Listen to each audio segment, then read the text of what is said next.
Welcome back ناظرین. گفتگو کا سلسلہ جاری ہے. بیگ صاحب جو ہے اپنے تجزیے سے آگاہ کر رہے تھے. بیگ صاحب ہم دیکھتے رہتے ہیں آپ زبردست قسم کے آرٹیکلز لکھتے رہتے ہیں, اپنے تجزیے سے لوگوں کو آگاہ کرتے رہتے ہیں. کافی سارے بڑے بڑے نیوز پیپرز میں ہم دیکھتے ہیں آپ کے آرٹیکلز. لکھنے کا شوق آپ کو کہاں سے پیدا ہوا؟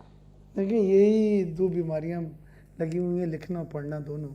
اب بھی میری 7-8 میں نے کتابیں لکھی ہیں, ایک بائیوگرافی لکھی ہے, اور میں جب بھی ٹریول کرتا ہوں تو 2-3 بائیوگرافیز خرید کے ڈیوٹی فری سے.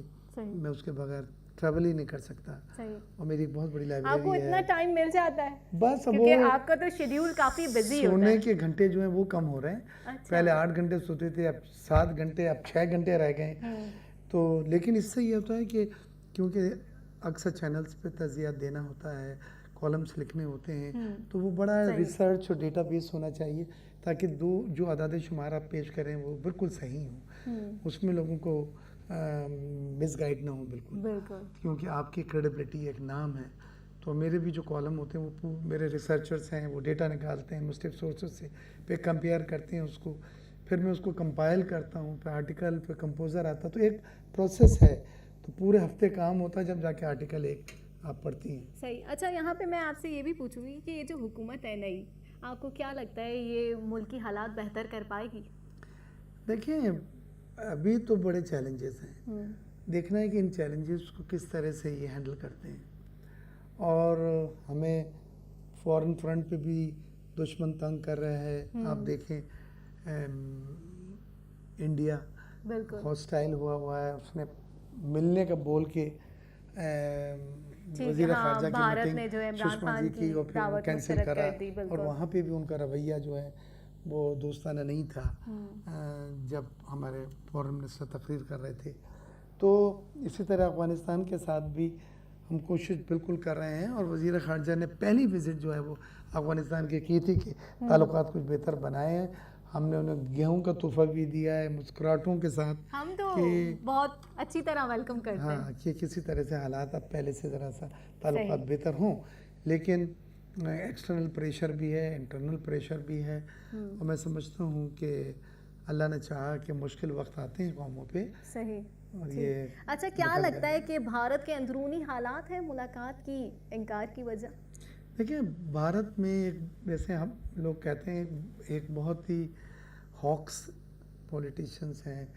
ہاکس کا لفظ استعمال ہوا تھا جب مشرف صاحب آگرہ گئے تھے, وہ سائن کر رہے تھے تو وہاں پہ انہوں نے سب چیز بدل دی تھی, چینج کر دی تھی. وہ ہاکس انڈیا میں وہ کبھی بھی پاکستان کے ساتھ حالات بہتر نہیں کرنے دیتے. اس میں ان کی فوج بھی شامل ہے. آپ نے دیکھا کہ ان کے فوج کے جو جنرل ہیں وہ کس طرح سے باتیں کر رہے تھے, حالانکہ اس کی فزیک, اس کی باڈی لینگویج, اس کی باتیں, ایک ہمارا شائنہ شان جرنل بیٹھتے ہیں تو باتیں کرتے ہیں تو پتہ چلتا ہے کہ وہ کیا بات ہے. لیکن بہرحال ان کے ذہن پڑھنے کو ملے کہ وہ پاکستان سے کتنی نفرت کرتے ہیں اور ان کے کتنے خطرناک ارادے ہیں. لیکن پاکستان تو کیا لگتا ہے انتہا پسندی کی اس آگ میں امن کی جو بات ہے وہ کس طرح سے بنے گی؟ دیکھیں ہمارے فورن منسٹر نے تو یہ کہا کہ ہم پھر بھی بات کرتے چلے جائیں گے, تاکہ کسی اسٹیج پہ ان کو احساس ہو کہ جنگ حل نہیں ہے بلکہ ٹیبل پہ بات چیت ہی اس کا حل ہے, ٹیبل ٹاک اس کا حل ہے. اور ابھی نئی حکومت آئی ہے تو اس نے بڑا پازیٹیو میسیج دیا ہے. حالانکہ مودی سے نواز شریف صاحب کے زیادہ بہتر تعلقات تھے, لیکن وہ بھی الیکشن کی طرف جا رہے ہیں. دیکھیں وہاں پہ کون آتا ہے اور ہماری نئی حکومت کے ساتھ وہ کس طرح سے تعلقات رکھتے ہیں. یہ سب سوالیہ نشان ہیں جو آنے والے وقت میں انشاءاللہ. کیا لگتا ہے اب بھارت کو جواب دینے کا وقت آ چکا ہے؟ بالکل, جواب تو ہم نے برداشت بہت کر لیا, اور ہم نے ایک جملہ ہمیشہ کہا ہے کہ ایکول لیول پہ ہم مذاکرات کرنے کو تیار ہیں, ایک سطح پہ آ کے. یہ نہیں کہ آپ اوپر اور ہم نیچے, ہرگز نہیں. ہم ایک ساورن نیشن ہے, خود مختار ملک ہے, ایک اٹامک پاور ہے, اور خطے میں ہمارا ایک مقام ہے. لہٰذا لیکن ہم امن کے خواہش مند ہیں. بالخصوص عمران صاحب نے پہلی تقریر میں یہ کہا تھا کہ ہم اپنے پڑوسیوں سے اچھی تعلقات چاہتے ہیں. انڈیا 1 قدم آگے بڑھائے تو ہم 2 قدم آگے بڑھائیں گے. تو یہ سب چیزیں آن ریکارڈ ہیں. پاکستان نے تو ہمیشہ سچے دل سے, صادق دل سے جو ہے ویلکم کرنے کی کوشش کی ہے. جی بالکل ہم نے, لیکن انڈیا کی جو نیت ہی صحیح نہیں ہے.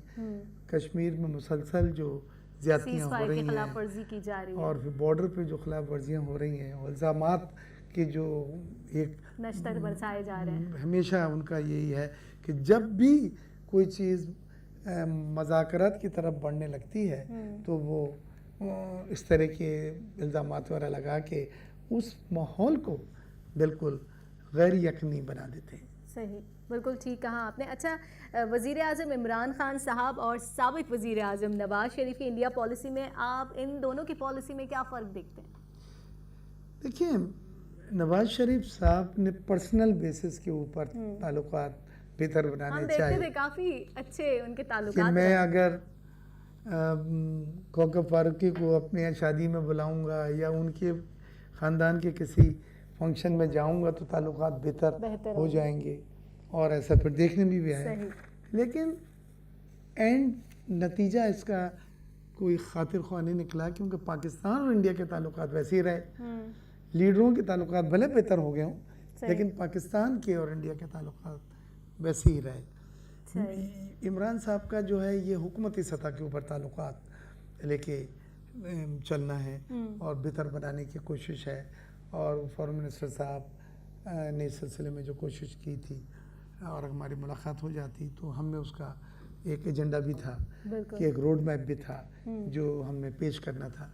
تو یہ ہے فرق دونوں میں کہ وہاں ذاتی سطح پہ تعلقات بنا کے ملکی سطح پہ بہتر تعلقات کرنے کی کوشش کی گئی. عمران خان نے ملکی سطح پہ تعلقات بہتر بنا. بالکل بالکل. اچھا، بھارتی آرمی چیف کی جانب سے جو ہے پاکستان کو کافی دھمکیاں دی جا رہی ہیں، بڑا زبردست قسم کا جو ان کا بیان تھا وہ سامنے آیا تھا. اس حوالے سے کیا کہیں گے؟ دیکھیں، ہمارے آرمی چیف جو ہے وہاں کے لوگوں کو گلے لگا رہے ہیں. دیکھیں، جو آدمی کمزور ہوتا ہے وہ اس طرح کی چیزوں کا سہارا لیتا ہے. جو ایک وزن رکھتا ہے اس کو سب کو پتہ ہے کہ اس کی کیا حیثیت ہے.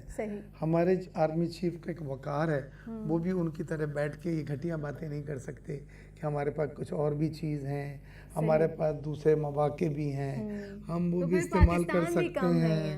تو پھر اس کو یہ نہیں پتا کہ پاکستان جو ہے وہ ایٹمی طاقت ہے اور ہم لوگ ویسے ہی پھر ایموشنل لوگ ہیں. جب ہمارے ملک کی سلامتی پہ کوئی بات آتی ہے تو نہ ہم اپنی جان کو دیکھتے ہیں، ہم متحد ہو جاتے ہیں سارے پاکستانی. بالکل صحیح. اچھا، آپ کو کیا لگتا ہے کیا انڈیا سے جو ہے مطلب مذاکرات آگے چل کے کامیاب ہو پائیں گے؟ کچھ لگتا ہے مسئلہ کشمیر کا حل نکل پائے گا کچھ؟ دیکھیں، ابھی مودی کے الیکشن ہونے دیں اور اس کے بعد نئی حکومت کو بننے دیں. نئی حکومت کس کی آتی ہے، کانگریس کی آتی ہے یا مخلوط حکومت آتی ہے یا جو بھی، تو اس کے پردہ اور مدار مطلب ابھی تھوڑا ٹائم فریم دیا جائے.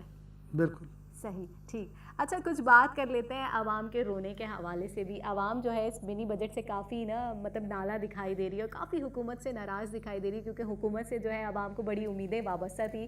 تو آپ کے خیال میں عوام کو تھوڑا صبر کرنا چاہیے اور دیکھنا چاہیے، تھوڑا انتظار کرنا چاہیے کہ حکومت کیا کچھ کر رہی ہے؟ اور آپ کو کیا لگتا ہے یہ جو پانی کا جو مسئلہ ہے، حکومت نے عوام کے اتنے مسائل پہلے ہی حل نہیں کیے، تو کیا یہ پانی کا مسئلہ حل ہو پائے گا؟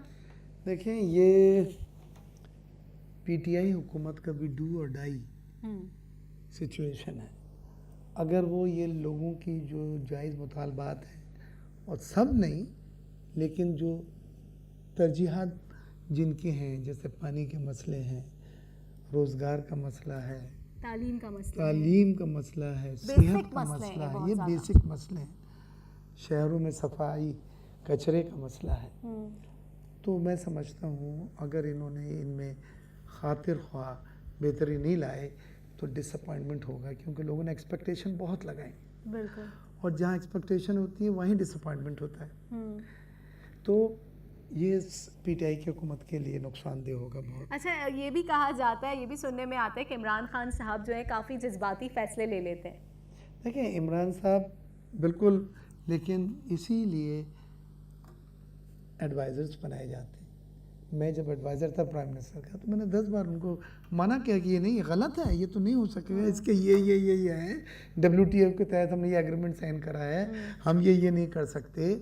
اور پھر وہ سمجھتے ہیں اور اگر اس میں آپ کی مشوروں میں ٹھوس وزن ہو تو